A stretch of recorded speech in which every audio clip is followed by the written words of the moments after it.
I am so excited about trade opportunities for today's young workers. There's such a need for people in the trades industries, especially in auto mechanics. We are seeing an increase of 22% from Department of Labor statistics of return to the trades and apprenticeship programs. And it's not just for men, it's for men and for women.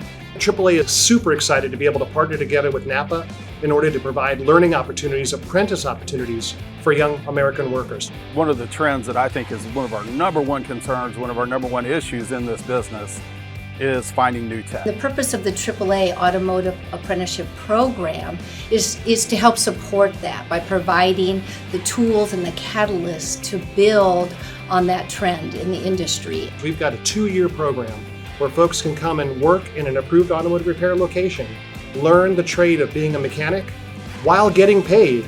And after 2 years, they graduate the program as an ASE certified technician, which makes them a valued commodity in today's working world.